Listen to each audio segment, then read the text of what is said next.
রাধে রাধে বন্ধুরা, সুপ্রভাত সকলকে। কেমন আছো তোমরা সবাই? আমাদের গল্পকথা নতুন আরও একটি সুন্দর ভ্লগে তোমাদের সকলকে জানাই স্বাগতম।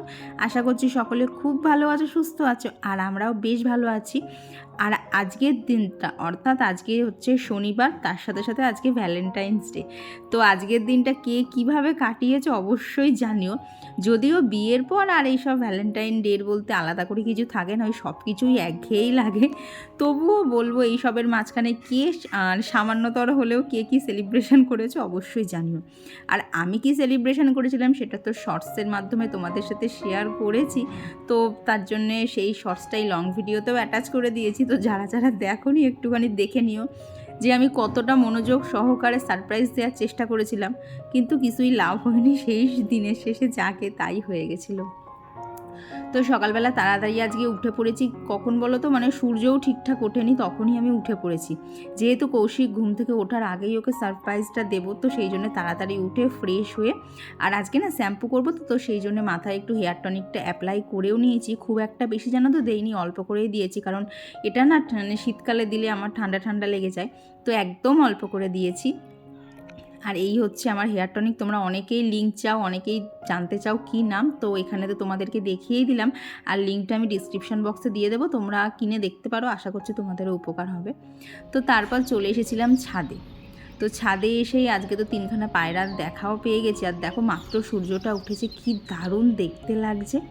তো চলো, যে কাজে এসেছি সেই কাজটাকে আগে সারি। এখনও চারিদিক নিস্তব্ধ, চারিদিকে শুধু পাখির আওয়াজ শোনা যাচ্ছে। এই এত সকালে ছাদে আসলে কিন্তু মনটা অনেকটাই ভালো হয়ে যায়। সকাল সকাল ছাদে চলে এসেছি, হেয়ার টনিকটা অ্যাপ্লাই করার পর থেকে হালকা হালকা কাশি শুরু হয়ে গেছে, তাও খুব অল্প করে অ্যাপ্লাই করেছি। কারণ বেশ ধরো 2 সপ্তাহ কি 3 সপ্তাহ মতো ইউজ করিনি, একটুখানি মনে হচ্ছিলো হেয়ার ফলটা বেশি হচ্ছে, তার জন্য অ্যাপ্লাই করলাম। আজকে তো শ্যাম্পু করবই।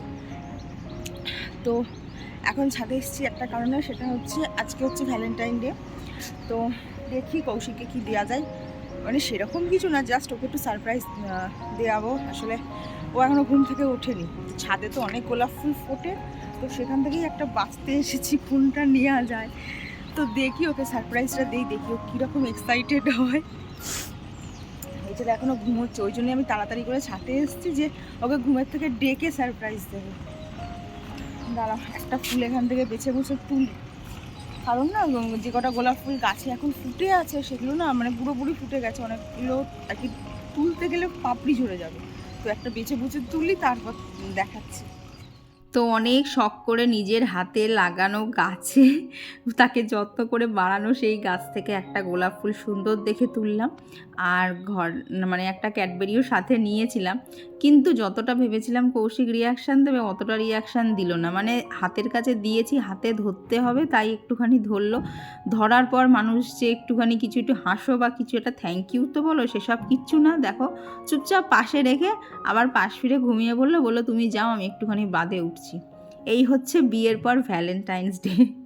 কারণ দেখবে অনেকেই আছে যারা না বিয়ের আগের সাথে বিয়ের পরের দিনের, মানে বিয়ের পরে যে মানে সম্পর্কটা, সেগুলোর সাথে অনেকেই আর কি মানে কি বলবো তুলনা করতে যায়, যে বিয়ের আগে একরকম ছিল, বিয়ের পরে একরকম। কিন্তু দেখবে এই পার্থক্যগুলো থাকতেও কিন্তু মানে বেশ একটা সবের মাঝখানে না, তখন দেখবে যদি 5 সেকেন্ডও টাইম পাওয়া যায় নিজেদের জন্য একটুখানি, তখন কিন্তু সেটাই অনেকটা ভালো লাগে। তো এই ছিল হচ্ছে আমার ভ্যালেন্টাইন্স ডে। আরও আছে গল্প, দ্বারা তোমাদেরকে ভিডিওর মাঝখানে মাঝখানে বলছি, তার আগে রান্নাবান্নাগুলো শুরু করে দিই। তো আজকে তো শনিবার, তো ভাবলাম আজকে আর একঘেয়ে কিছু করব না, তো আজকে সকাল সকালে একটুখানি কৌশিককে টিফিনে ঘুগনিই বানিয়ে দেবো, আর কি লাঞ্চেও নিয়ে যাবে। তো ওদিকে মটর, আলু, টমেটো, লঙ্কা সব একসাথে সিদ্ধ করতে বসিয়েছি। আজকে একটা অন্যভাবেই ঘুগনিটা করব। এটা বোধহয় ইউটিউবে রেসিপিটা দেখলাম, তো দেখে মনে হলো খুব সহজ হবে, তো সেই জন্যই ওগুলো একসাথে সিদ্ধ করতে বসিয়ে দিয়েছি। আর এদিকে তো জিরেটা ড্রাই রোস্টও করে নিয়েছি, এমনিতেও আমার লাগতো, আর এই ঘুগনিটার জন্য একটুখানি রোস্টেড মশলা হলে না খেতে বেশ ভালো হবে। যেহেতু আলাদা করে এই ঘুগনিটা কিন্তু আমি কোনো রকমভাবে মশলা কষাবো না, সব কিছু বলতে পারো ওই ঘেঁটে এইরকমভাবেই হবে। তো তারপরে ঘুগনিটা হয়ে গেলে, মানে ঘুগনি করার ফাঁকে ফাঁকে কিন্তু আবার এদিকে এই পুঁই মিটুরিটাও ভাজবো। সকালবেলা কৌশিককে এইটা দিয়েই ভাত দেবো। আর আজকে না ভাত একটুখানি কমই বসিয়েছি, কারণ এখন কৌশিক খেয়ে যাবে আর দুপুরবেলা আমি খাবো। বাপি আজকে এক জায়গায় যাবে, তো লাঞ্চটা বাইরেই করবে। তো তো সেই জন্য আজকে আর কি রান্নাবান্না সেরকম কোনো তরিজুত নেই, এই দিয়েই সেরে দেবো, কারণ বাপি তো দুপুরবেলা খাবে না, আর আমার একটা তরকারি হলেই আমার ভাত খাওয়া হয়ে যায়। তো ওদিকে মটরটা সিদ্ধ করে নিয়েছি, দিয়ে এদিকে হচ্ছে এই যে আলুটা ভেজে নিয়েছি, আর এখানে লঙ্কা দিয়ে দিয়েছি আর পুঁই মিটরি। তবে আমিষের দিন হলে সাথে একটুখানি পেঁয়াজও দিতাম, তাহলে খেতে আরও বেশি ভালো লাগতো। তবে নিরামিষ দিনে তো আর পেঁয়াজ দেওয়া যাবে না। তবে জানো তো আজকে একটা জিনিস খুব সুবিধা হয়েছে, আজকে এমনিতেও শনিবার আমাদের নিরামিষ, আর আগামীকাল যেহেতু শিবরাত্রি, আগের দিন নিরামিষ খাবো, তো সেই জন্য আজকে 2 ভাগ দিয়েই কিন্তু নিরামিষই খাওয়া হয়ে গেছে। তো ওদিকে মিটুরি ভাজাটা হয়ে গেছে। এইবার দেখো তেলের মধ্যে, এটা সর্ষের তেল নিয়ে, তেলের মধ্যে হচ্ছে জিরে আর শুকনো লঙ্কা ফোড়ন দিয়েছিলাম, দিয়ে সেদ্ধ করা টমেটো, লঙ্কা আর মটর তিনটেকেই একসাথে দিয়ে দিয়েছি, দিয়ে ওপরে যে নুন, হলুদ আর দিয়ে দিয়েছি হচ্ছে ভাজা করে রাখা জিরের গুঁড়োর মশলাটা। আর জানো তো ভেবেছিলাম আলুটা হয়তো খুব ভালোভাবে গলে যাবে, কিন্তু আলুগুলোর মনে হয় কোনো সমস্যা ছিল, কারণ মটর গলে গেছে, আলুগুলো পুরোপুরি গলেনি। আলুগুলো পুরোপুরি করলে না জিনিসটা আরও ভালো হতো। তো দেখলে তো আলাদা করে আর মশলা কিছু কষায়নি, ওই যে ফুটছিল জলের মধ্যে, তো তার মধ্যেই যা যা মশলাপাতি আমার দিয়ে দিয়েছি। হ্যাঁ, তবে এক্ষেত্রে একটুখানি চাট মশলা বলছি, চানা মশলাটা দিতে হবে, তাহলে আরও সুন্দর খেতে হবে। তো দেখো বেশি তেল মশলা দিয়ে কিন্তু মশলাটা কষানোও হয়নি, যার জন্য ঘুগনিটায় তেলও কম পড়েছে। তো এইভাবেই আজকে রান্নাটা করেছিলাম। তো তারপর এই যে কৌশিকের লাঞ্চ বক্স প্যাক করে দিয়েছি, কৌশিক বেরিয়ে গেল। এইবার বাদবাকি কাজগুলোকে শুরু করতে হবে। বিয়ের পর দেখবে স্পেশাল দিন বলতে আর কিছুই থাকে না, সকালবেলা উঠে সেই একই রান্না কররে, রাঁধরে, খাওয়ারে, এই সব চলে। হ্যাঁ, যদি এখন বাড়ির বাইরে কোথাও ঘুরতে টুরতে যাওয়া হতো তাহলে হয়তো দিনটা অন্যরকম কাটতো, কিন্তু সবসময় তো আর ঘুরতে যাওয়া সম্ভব না। আর বাড়ি থাকলে দেখবে 8-5টা দিন আর কোনো স্পেশাল দিন, তার মধ্যে কোনো পার্থক্য থাকে না। কিছু ভালো রান্না করতে গেলেও স্পেশালি যদি নিরামিষের দিন হয় তাহলে তো নিজেকে করেই খেতে হবে। তবে যদি আমিষের দিন না হয় তাহলে বাইরে গিয়ে একটু আধটু খাওয়া যায়। কিন্তু এই যে কৌশিকের অফিস, ও তো বাড়ি আসে সেই 10:30, তারপর আর কি সেলিব্রেশন হবে বলো? তারপর মনে হবে চল বাবা আজকের জন্য হয়ে গেছে, তাড়াতাড়ি ভাত টাত খেয়ে শুই, কাল সকালে আবার উঠতে হবে। তো নিচের সমস্ত কাজ ছেড়ে ওপরে চলে এসেছি, আর আসার সময় বাপির কিছু কাছাকাছি জমেছিল, তো সেগুলো নিয়ে এসেছি। আর জানো তো ঘরে চারিদিকে না অনেকগুলো সোয়েটার এদিক ওদিক ছড়ানো ছিল, তো সেরকম শীত তো আর নেই যে ঘরের মধ্যেও সোয়েটার পরে থাকতে হবে। বাইরে গেলে একটু আধটু লাগছে, তবে ঘরের মধ্যে আর লাগছেই না। তো সেই জন্য না অনেকগুলো সোয়েটার, মোজা সমস্ত কিছু এর মধ্যে দিয়ে দিয়েছি। আর কি মোজা আজকে বাপিরই ছিল, আমাদের ছিল না, আমাদেরগুলো আবার দেখা যাক অন্য দিন দিতে হবে। কালকে যেহেতু শিবরাত্রি, তো সেই জন্য কালকে আর এসব কাছাকাছি ঝামেলায় যাব না। তো সেই জন্য আজকে শনিবার, আজকেই কেচে নিচ্ছি। কি বলো তো, রবিবারে করলে একটাই সুবিধা হয়, আমি কেচে মেলে দিয়ে এলাম, কৌশিক গিয়ে ঠিক ফাঁকে ফাঁকে গিয়ে তুলে আনে। কিন্তু অন্যান্য দিন কাচলে সেই আমাকেই মেলতে হবে, আমাকেই তুলতে হবে। আর মেশিনে কাচা তো তাড়াতাড়ি শুকিয়ে যায়, ওই শুকোনোর পরেও না অনেকক্ষণ জামা কাপড়গুলো ছাদে থেকে পড়ে, এইটাই যা। তো তারপরে এসে এই যে এখন ঘরটারগুলোকে গুছিয়ে নিচ্ছি। আর আজকে না টুকটাক একটুখানি ডাস্টিংও করে রাখবো, কারণ কালকে ধরো উপোস করে থাকবো, তো অনেকটা রাতের দিকে গিয়েই জল দেবো, মানে রাত বলতে না ওই ধরো সন্ধে মতো। তো সেই জন্য না কালকে তো আর এত কাজ করতে ভালো লাগবে না, তো সেই জন্য ভেবেছি যা এক্সট্রা যা কাজ আছে সেগুলো সমস্ত আজকে সেরে নেবো, যাতে কালকে হালকা পাতলা একটু আধটু কাজ করলেই হয়ে যায়। তো এইদিকে দেখো তোমাদের সাথে কথা বলতে বলতে কিন্তু আমার বিছানাটা গোছানো হয়ে গেছে। আর জানলা দিয়ে এখন এত সুন্দর ঘরটায় রোদ ঢুকছে না, তবে ওই যে বলি না এই রোদটা এখন গায়ে নেওয়া গেলেও পরে আর নেওয়া যাবে না। আর বিনীতা দিদিভাই লিখেছে একদম ঠিক বলেছো গো, এখন রোদটা ভালো লাগছে, আর কিছুদিন পর এই রোদ দেখলেই বিরক্ত লাগবে, তা যা বলেছো। তখন দেখবে আমি আবার জানলা খুলি সকাল 10টার সময়, তার আগে খুলি না, কারণ এই এত রোদ ঢোকে না, তখন যেন তো খুব কষ্ট হয় ঘরের মধ্যে কাজগুলো করতে। আর এই দেখো দেখি যাওয়ার সময় কৌশিক ক্যাডবেরি, গোলাপ সমস্ত কিছু এখানে যত্ন সহকারে রেখে গেছে। ওকে বলেছিলাম ক্যাডবেরিটা নিয়ে যেতে, কিন্তু নিয়ে যায়নি। আর আমাদের বাড়িতে সত্যি কথা বলতে ক্যাডবেরি আনলে এইরকমই হয়, আমি দেই কৌশিকের ঠেলা, কৌশিক দেয় আমার ঠেলা, কারণ আমার ক্যাডবেরি খেতে খুব একটা বেশি ভালো লাগে না। তবে তার বদলে কিন্তু আমার চকলেট কেক খেতে খুব ভালো লাগে। তবে তারও একটা ধরন আছে, চকলেট কেকের ওপরে যে ক্রিমগুলো থাকে সেটা আমি খাই না, নিচে যে স্পেশাল যে মানে কি বলবো একদম যে নর্মাল কেকটা থাকে সেইটা খেতে আমার ভীষণ ভালো লাগে। যখনই কিন্তু ওরকম ক্রিম কেক কেনা হয় বা খাওয়া হয়, তখন কিন্তু আমি ওই ক্রিমটা ওপরে থাকে হয় কৌশিককে দিয়ে দিই, আর সামনে যদি বোন থাকে তাহলে তো ওকে আগে দিই, কারণ বোন আবার ক্রিম খেতে খুব ভালোবাসে। তো চলো এদিকে ডাস্টিংয়ের কিছু কাজ করতে করতে তোমাদের সাথে কিছু কমেন্ট শেয়ার করি। আর এই ডাস্টিংটা জানো তো লাস্ট করেছিলাম হচ্ছে বুধবারে, বৃহস্পতিবার করিনি, শুক্রবার করিনি, আজকে শনিবারে। ভেবেছিলাম খুব একটা বেশি হয়তো ধুলো পড়বে না, কিন্তু এত ধুলো ছিল না, তোমরা দাঁড়াও, আস্তে আস্তে যেগুলো একদম ক্লোজ থেকে নিয়েছি সেগুলো হয়তো বা তোমরা দেখতে পাবে। কী বলো তো, খালি চোখে না অনেক কিছু দেখা যায়, কিন্তু ভিডিওতে জানি না কেন কোনোভাবেই সেগুলোকে অতটা বোঝা যায় না। তো আর গত ভিডিওতে কমেন্ট করেছিল হচ্ছে পৌলমী দিদিভাই, আর কমেন্ট করেছিল হচ্ছে টুম্পা দিদিভাই, পুষ্পা জয়শ্রী ব্লগ থেকে দিদিভাই, আর বৈশালীনাথ দিদিভাই লিখেছো তুমি এই পরিমাণ কাজের পাহাড়, তোমার এই পরিমাণ কাজের পাহাড় দেখে জানতে চেয়েছিলাম যে কখন ওঠো, যে সব কাজ সময়ের মধ্যে করো, আমি তো সব কাজ শেষ করতে করতে বিকেল। ও দিদিভাই, আমার বিকেল হয় না, কারণ আমার বিকেল করতে গেলে তোমরা তাহলে আর ভিডিও পাবে না। আমার বিকেলের মধ্যে ধরো সমস্ত কিছু হয়ে আমার হয়তো আধ ঘন্টা 1 ঘন্টা মানে চুপচাপ নিজের মতো একটু সময় কাটানোও হয়ে যায়। আমি সমস্ত কিছু মানে ইভেন খাওয়াও সমস্ত কিছু আমি 3টের মধ্যে করার চেষ্টা করি। তবে মাঝখানে একটু আধটু ফোন ঘাটা থাকে, ভিডিও এডিটিং থাকলে সেগুলো করার থাকে, ভিডিও আপলোডের থাকলে সেগুলো করতে লাগে, তো সেগুলো করতেও অনেকটাই সময় চলে যায়। ওই জন্যই বলতে পারো সমস্ত কাজ সামলে ভিডিওকে এডিট করে আপলোড করা একটা বিশাল বড় ব্যাপার। তো সেই জন্যেই তো আমি ঠিক করেছি যে যেদিনকে পারবো ছোট হলেও তোমাদেরকে ভিডিও দিয়ে দেবো, আর যেদিনকে একদমই সম্ভব হবে না সেদিনকে আমি তোমাদের কমিউনিটি পোস্ট করে জানিয়ে দেবো। তো এদিকে তো দেখলে টেবিলটার ওপর কীরকম ধুলো পড়েছে, আমি বুঝি না জানো তো ওই দিকটা যে কী করে ধুলো আসে। দেখো তো সোফার পিছনে জানলাগুলো সব সময়ের জন্য বন্ধ থাকে, একমাত্র মিল যদি বন্ধ থাকে তাহলেই জানলা খুলি, শুধুমাত্র ওইদিকে একটুখানি জানলাটা খোলা থাকে, তাতেই এই পরিমাণ ধুলো ঢোকে ঘরের মধ্যে। আর গত ভিডিওতে মৌ লাইফস্টাইল থেকে দিদিভাই লিখেছে যে প্রত্যেক দিন তোমার ভিডিও দেখি, কিন্তু তবে কমেন্ট করতে পারি না, তবে মাঝে মাঝে করি, খুব ভালো লাগলো। থ্যাংক ইউ দিদিভাই। আর তুমি জানতে চেয়েছো না ওই ফুল গাছটার নাম কি? আচ্ছা, তুমি কি মা যে নতুন মানে মার কাছ থেকে নতুন যে ফুল গাছটা এনেছে ওইটার কথা জিজ্ঞেস করছো? যদি ওইটা হয় তাহলে ওই গাছটার নাম হচ্ছে মালভা। ফুলটা ভীষণ সুন্দর, তুমি একবার গুগলে সার্চ করেও দেখতে পারো। ওটাকে যদি ঠিকঠাক শেপ দেওয়া হয় না, ওটাকে পুরো একটা জীবন্ত ফুলদানি লাগবে। গাছটা এত সুন্দর, আর তেমনি হচ্ছে ফুলের কালার, সেটা নিয়ে তো কোনো কথাই হবে না, ভীষণ সুন্দর দেখতে ফুলগুলো। তো ওইদিকে হচ্ছে ঘরটার ঝাঁট দেওয়া হয়ে গেছে, আর ওদিকে কাছাকাছিও কমপ্লিট, তবে একটুখানি মনে হয় বাকিও আছে, টাইমটা দেখতে হবে, টাইমটা এখনও দেখা হয়নি। তো এখানে না চোখ মুখটা ধুয়ে একটু স্কিন কেয়ারটা করে নিলাম, কারণ সকাল থেকে একটানে কাজ করছিলাম, ওই স্কিন কেয়ার করতে করতে না আজকে অনেকটাই দেরি হয়ে গেছে। এই রকমই হয় দেখবে, আমরা হাউস ওয়াইফটা সংসারের কাজের মধ্যে একবার ঢুকে পড়লে না নিজের দিকে আর অতটা খেয়াল থাকে না।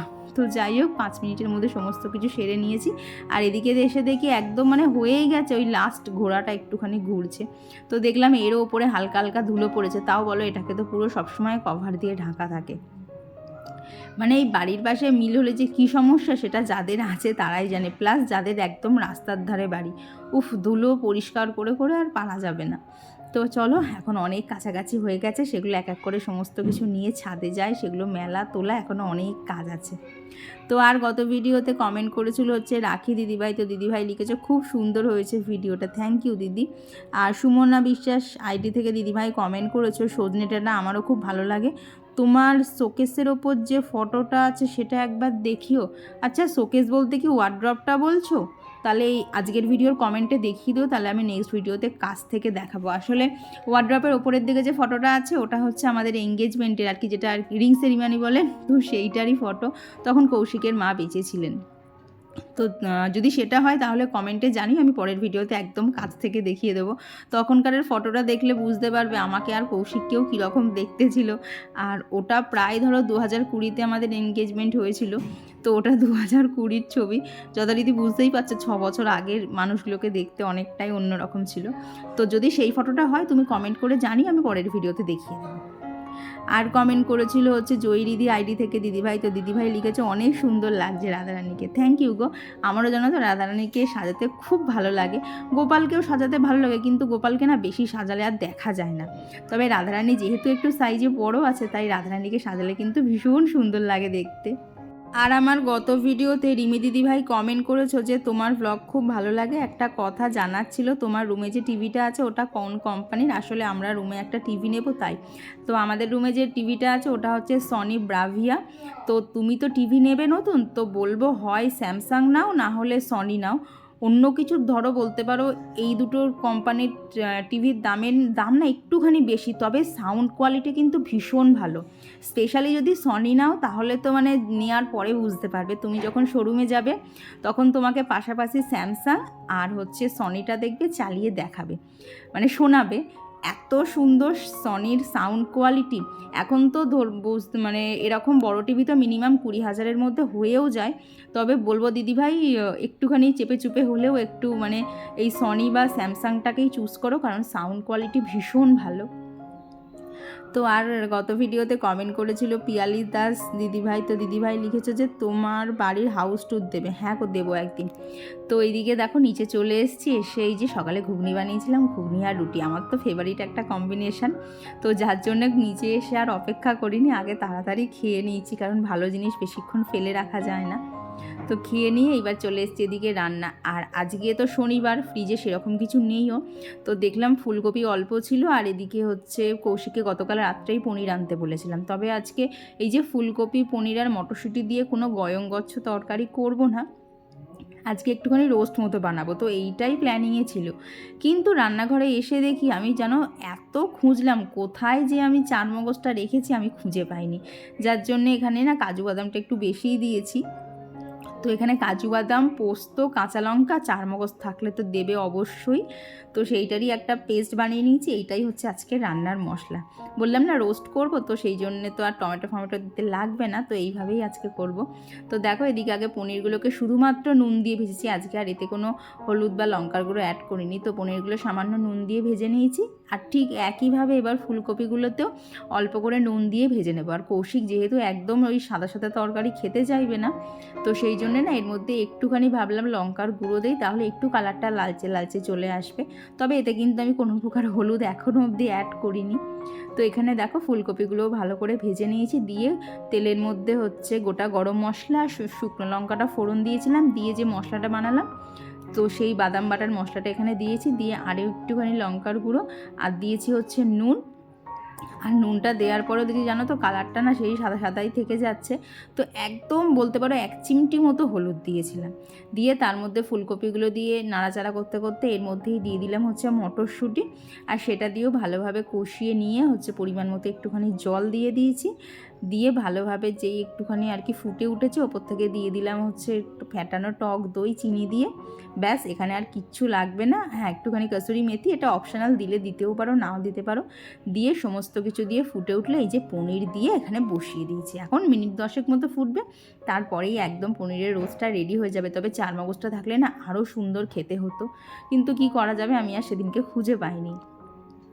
আর এখানে এই দেখো মটরশুঁটি, লঙ্কা, আদা নিয়ে নিয়েছি, ওটা দিয়ে বানাবো হচ্ছে পুর। তো পুরটা দেখে বুঝতেই পারছো রাত্রেবেলা একটা কিছু হবে। তো আজকে তো একটা স্পেশাল দিন, তাই ভাবলাম রাত্রেবেলা আর ভাত করবো না, রাত্রেবেলা একটুখানি কচুরি করা যাবে, আর কি কড়াইশুঁটির কচুরি, আর তার সাথে এই পনিরটা দিয়ে খেতে তো একদম মানে দুর্দান্ত লাগছিল খেতে। তো আজকে এইরকমই প্ল্যানিং ছিল, যার জন্যে চারমগজ না থাকা সত্ত্বেও কিন্তু আমি এই রান্নাটাই করেছি আজকে। আর এদিকে রান্নাবান্না আজকের মতো তো সমস্ত কিছু হয়েই গেছে, তো ভাবলাম পুরটাকে একটু বানিয়েই রেখে দেই। প্রথম ভেবেছিলাম করব না, তারপরে ভাবলাম করেই রেখে দিই, তাহলে রাতে আমার একটু সুবিধা হবে। তো এখানে একটুখানি ফোড়নে হিং দিয়েছিলাম, দিয়ে যে মটরশুঁটির পেস্টটা বানিয়েছিলাম সেটা দিয়েছি, দিয়ে সামান্য পরিমাণে নুন, চিনি, আর দিয়েছিলাম হচ্ছে একটু ভাজা জিরের গুঁড়ো। ব্যাস, আমার পুরো রেডি। তারপর চলে এসেছি ওপরে। আর একজন দিদিভাই জানতে চেয়েছিলে যে আমি কী শ্যাম্পু ইউজ করি আর কন্ডিশনার, তো এই দেখো তোমাকে দেখিয়েই দিলাম, আমি এই নর্মালগুলো ইউজ করি। তারপর ওইদিকে বাথরুমে ওগুলোকে কেটে রেখে এসেছি, রেখে এইবার হচ্ছে ঘরটা মুছে শুতে যাবো হচ্ছে স্নান করতে। তো আর গত ভিডিওতে কমেন্ট করেছিল হচ্ছে সুলতা দাস দিদিভাই, তো দিদিভাই লিখেছো খুব খুব সুন্দর লাগছে তোমাকে, থ্যাংক ইউ গো। আর কমেন্ট করেছিল একজন দিদিভাই, তো দিদিভাই লিখেছে আমার আজকে খুব মজা লাগলো, কারণ একসাথে তোমার দুটো ব্লগ দেখলাম, দারুণ হয়েছে, থ্যাংক ইউ গো। তোমরা দূর থেকেও যে এত ভালোবাসা দাও, এত দূরের মানুষগুলোর থেকেও যে আমি এত ভালোবাসা পাবো, সত্যি গো ইউটিউবে না এলে আমি জানতে পারতাম না। তো এখন তোমাদের সাথে দেখা হচ্ছে বিকেলবেলা। তো আমাদের স্নান, পুজো, খাওয়া দাওয়া সমস্ত কিছু হয়ে গেছে, দিয়েই বিকেলবেলা ছাদে এসেছি সকালে যে জামা কাপড় সেগুলোই তুলতে। তো চলো পরে দেখা হচ্ছে। রেডি হয়ে গেছি, বাজে হচ্ছে 8টা, প্রচণ্ড ছোট্ট কামার জ্বলছে, আমার ভীষণ শুতে ইচ্ছা করছে, মানে এখানটা দেখে মনে হচ্ছে এক্ষুনি ধপাস করে শুয়ে পড়ে, কিন্তু এখন শোয়া যাবে না, কারণ বাজার থেকে বেশ অনেক কিছু জিনিসপত্র কেনার আছে, কালকে শিবরাত্রি, তার জিনিসপত্র কেনার আছে, সো এখন বেরোতেই হবে ইচ্ছা না থাকলেও। তো চলো, কৌশিক চলে এসছে, এবার আস্তে আস্তে বেরোই। তার মাঝখানে আবার ঘটনা ঘটিয়ে রেখেছি, মানে মটরশুঁটির পুর করে রেখেছি, আর আটা ময়দা মিক্স করে মেখে রেখেছি, এসে জাস্ট পুর ভরে ভাজবো। উফ, ভালো লাগছে না, মনে হচ্ছে কেউ বেশ করে একটু খেতে দিতে খুব ভালো হতো। তো চলো, এখন কৌশিক বাড়ি ঢুকে পড়েছে, এখন যদি না করে হেভি চিল্লামিল্লি করবে। তো চলো এখন বেরোই। তো তারপর বাজারে বেরিয়ে আগামীকাল যেহেতু শিবরাত্রি করব, তো পুজোর জন্য সমস্ত যোগাড়যন্ত্র করে নিয়েছি আর কি, যা যা লাগবে সমস্ত কিছু নিয়েছি। তারপর গ্রসারি আইটেমস কিছু নেওয়ার ছিল, সেগুলো নিয়েছি। নিয়ে সামনেই তো দোল পূর্ণিমা আসছে, তাই রাধা মাধব গোপাল সবাইকেই তো একটু সাজাতে ইচ্ছা করে। তো সেই জন্যই না ঠাকুরের জন্য এখানে জুয়েলারি দেখতে এসেছিলাম। আর জামাও নেব, মানে নতুন পোশাকও ঠাকুরের নেব। তবে দেখলাম এখন অবধি না নতুন পোশাক ওনাদের কাছে ছিল না। 2-3টে দোকান ঘুরলাম, বললো সব 15 তারিখের পরে আসবে। তো এইখানে একটুখানি পছন্দ মতো ঠাকুরের জন্য জুয়েলারি দেখছিলাম, দিয়ে তারপরে সোজা বাড়ি চলে এসেছিলাম। তো আর আমার গত ভিডিওতে মেঘাস ওয়ার্ল্ড থেকে দিদিভাই কমেন্ট করেছে যে দিদি তোমার বেগুন ভাজার ট্রিকটা কাজে দিয়েছে গো, থ্যাংক ইউ। জানো তো, তোমাদের সাথে এই ছোট্ট ছোট্ট টিপসগুলো যখন শেয়ার করি, তোমাদের যখন উপকারে লাগে, তখন যে আমার মুখের মধ্যে কীরকম একটা হাসি চলে আসে, তোমরা যদি সামনাসামনি থাকতে তোমাদেরকে দেখাতাম, তখন জানো তো ভীষণ ভালো লাগে। তো যাই হোক, এদিকে বাড়িও চলে এসেছি। আর কৌশিক আজকে সমস্ত মুদিখানার জিনিসপত্রগুলো গুছিয়ে দিয়েছে, আমাকে আর গোছাতে হয়নি। আমি এখানে এসে সমস্ত ওই ময়দা টয়দা মেখে পুরটুর ভরে রেডি করলাম, দিয়ে এখন কাজ হচ্ছে, আমি এখানে সমস্তগুলো বেলে দিচ্ছিলাম আর কৌশিক এক এক করে সমস্ত কটা ভেজেও নিয়েছে। আর এই দেখো একটা জিনিস দেখবে, ওই আটা মানে ময়দা মাখতে মাখতে না এখানে আটা আর ময়দা মিক্স করেই বানিয়েছি। তো বাস মানে ওটা হচ্ছে আমার বলতে পারো লাস্ট কচুরি, একদম ছোট। তো চলো পরে দেখা হচ্ছে। খাওয়া কমপ্লিট করে ঘরে চলে এসেছি। আজকে ডিনারটা তো হেভি ছিল। আমার মটরশুঁটির কচুরি খেতে ভীষণ ভালো লাগে, মানে আমি এতটাই ভালোবাসি, আমি শুধু শুধুই খেয়ে নিতে পারবো, আমার সাথে কিছু লাগবে না। তো খাওয়া দাওয়া কমপ্লিট হয়ে গেছে। আর বাজে হচ্ছে কোথা বাজে বাবা, 11টা বেজেও গেল। তো 11টা বাজে। আর আজকে যেহেতু শনিবার, তো যথারীতি এখন সিনেমা চালানো হবে। কৌশিক সিনেমা দেখবে আর আমি সিনেমা দেখতে দেখতে ঘুমাবো। প্রত্যেক শনিবার এইটাই হয়, ও পুরো সিনেমা দেখে, নাহলে হাফ হলে ও দেখে, আর আমি দেখতে দেখতে ঘুমিয়ে পড়ি। ও তোমাদেরকে তো দেখানোই হয়নি ভ্যালেন্টাইন ডের গিফট। তো কৌশিক আমাকে বলছে কী নেবা না নেবা। তো সেই মুহূর্তে দাঁড়িয়ে আমি সত্যি কথা কিচ্ছু ঠিক করতে পারছিলাম না, কী নেব না নেব, মানে ঝপাঙ্গরে গিয়ে কোনো জিনিস তো কেনা যায় না। তো ওকে আমি বললাম যে আমার একটা জিনিস, মানে একটা ড্রাই ফ্রুটস শেষ হয়ে গেছে, সেটাই কিনে দাও। তো এই যে 1 প্যাকেট ওয়ালনাট, অন্য সময় অল্প করে নিয়ে আসি, তো আজকে পুরো বক্সটাই দিল। তো এইটাই হচ্ছে আমার ভ্যালেন্টাইন ডের গিফট। তো চলো, তোমাদের আজকের ব্লগটা কেমন লাগলো অবশ্যই জানিও, ভালো লাগলে একটা লাইক করে দিও। আমি আর ফোন ধরতে পারছি না, ঘাড়ে খুব ব্যথা করছে। তো চলো, আজকের জন্য সবাইকে জানাই গুড নাইট, টাটা। দেখো বিছানা সকালে যেরকম রেখেছিলাম সেম ওরকম আছে, শুধু কুশান দুটোকে সরিয়েছি। মানে আজকে সারাদিন একটু মানে বিছানাতে পিঠ দিতে পারিনি, কী জানি কী করে যেন সময়গুলো চলে গেল। তো চলো, আজকের জন্য টাটা।